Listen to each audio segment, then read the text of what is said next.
And there is our view, our first view of the Soyuz MS-01 spacecraft under its large orange and white main parachute. We can confirm. You saw just a moment ago the heat shield being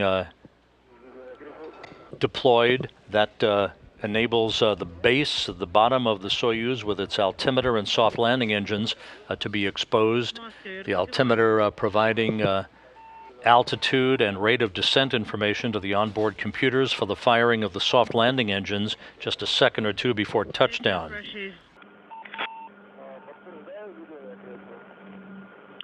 Are your seats primed? Yes, affirmative. They are primed. That reference to the angle of the seat positions for the 3 crew members in the Soyuz spacecraft for the firing of the soft landing engines that will take place just a second or two above the ground, a final braking maneuver to ease the jolt of the touchdown under the main parachute.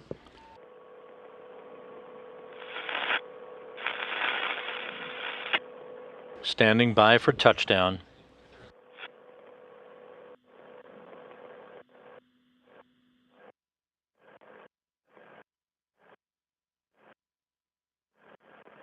Touchdown confirmed at 10:58 p.m. Central Time, 11:58 p.m. Eastern Time, 9:58 a.m. in Kazakhstan on Sunday morning. And on the front screen of the Russian Mission Control Center, the Russian words "Есть посадка," they've landed. And back with television from the landing site, as you see members of the Search and Recovery Forces and RSC Energia beginning the process of opening up the top hatch of the Soyuz spacecraft. They have already erected that small ladder to help facilitate the crew as they make their way down from the Soyuz. They'll be helped into a trio of chairs that are alongside the spacecraft. It's a chilly morning, temperatures around 34 degrees Fahrenheit, but otherwise you can see that the helicopters landed very quickly following the Soyuz touchdown, with the Soyuz landing in an upright position. And as is customary, out of the center seat of the Soyuz and first out, the Soyuz commander, Anatoly Ivanishin. Congratulations. Hold him. Be careful. Welcome home. Congratulations, Anatoly.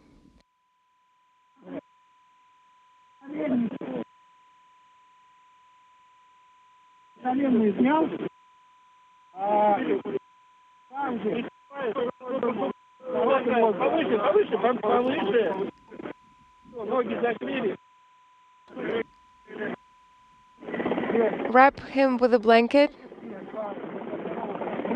Just like that. How are you feeling? Is everything okay? Takuya Onishi of the Japan Aerospace Exploration Agency wrapping up his first mission, being helped down the ladder after his extraction from the Soyuz spacecraft. Left seat, please. Be careful. Welcome back. This way.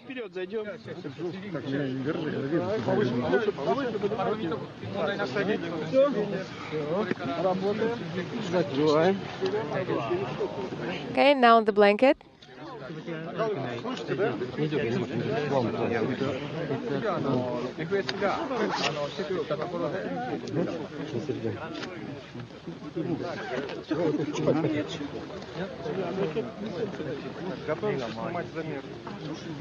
We are ready to take measurements.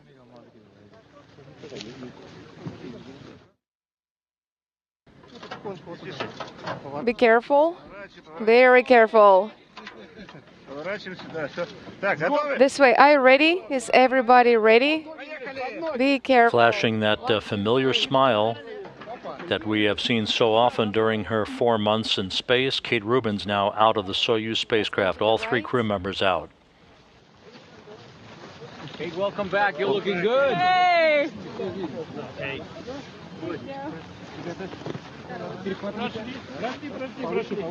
Wait a second. Yes. Don't forget the blanket. And don't forget to take the measurements right away.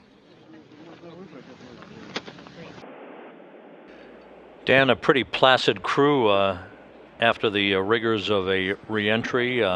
They all look very calm, cool, and collected. What will happen now after the field testing is complete in the medical tent? What's the scenario for the next several hours as they head back home? Well, since weather seems to be cooperating, we're going to go with what's known as the nominal plan to the normal plan, and so the crew members now making their way to the medical tent. The Soyuz commander, Anatoly Ivanishin, first through the gate, and then Tak and Kate Rubins are going to be close behind. But they're going to go into this tent and do these tests, and then they'll get loaded into their own helicopters. And the plan right now is to fly back to Kazakhstan, where there are going to be 2 planes waiting for these crew members. First, though, they'll do the customary welcoming ceremony, where they get some souvenirs from the Kazakh representatives. But then once all of that's completed, it'll be on the planes for Anatoly Ivanishin. It'll be onto the GCTC plane, the Gagarin Cosmonaut Training Center plane, as he makes his way back to home base in Star City, Russia. But for Kate Rubins and Takuya Onishi, they'll load up onto the NASA jet, and within about 24 hours, we'll be back in Houston. So still a bit of a long day for these crew members, but they are safe and sound now back here on Earth. And Dan, we're getting great views as the crew makes its way into the medical tent. We're getting a great shot of Takuya Onishi having wrapped up his first flight into space. And we're watching Kenny Todd, ISS Mission Operations Integration Manager, and Joe Akaba, veteran astronaut representing the astronaut office here at the Johnson Space Center, carrying Kate Rubins to the medical tent, where again the 3 crew members will doff their Sokol launch and entry suits, get into more comfortable flight clothing, and they will undergo these medical tests before they board a trio of helicopters to head back to the staging city in Karaganda.